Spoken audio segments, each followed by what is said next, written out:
Assalamualaikum warahmatullahi wabarakatuh. Tepangaken asma kula Tia Sifani saking kelas 12 BDP kali. Nomor absen 3 kali. Kulo bakal ngerampungake tugas mata pelajaran Basa Jawa yaiku gawe geguritan. Tema geguritan kang dak gawe yaiku tembung kanggo wong tuwa. Saka gua garbane wanita kang kuat kulo lair.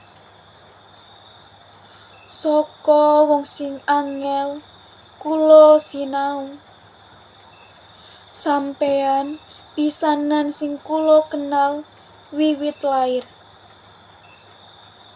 Sopo sing paring katresnan marang kulo, menehi kulo anget nalika kulo kademen, menehi perhatian nalika kulo nangis, lan wong sing tansah ganti popokku nalika kulo pipis ing clana.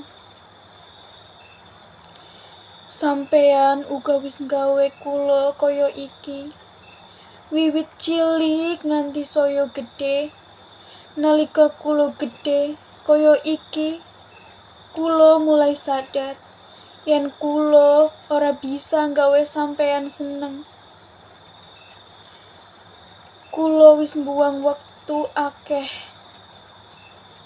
Kulo ngomong akeh tembung sing gawe sampean kuciwa. Lan sampean wis menehi duit akeh. Kaya-kaya gawe kulo seneng.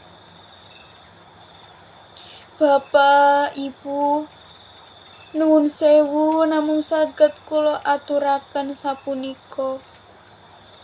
Lan pandonga sing bisa dak kandhakake, kula ndonga supaya sampeyan diparingi umur sing dawa. Nganti kula bisa gawe sampeyan seneng. Nganti kula pancene dadi wong sing mbok pengeni.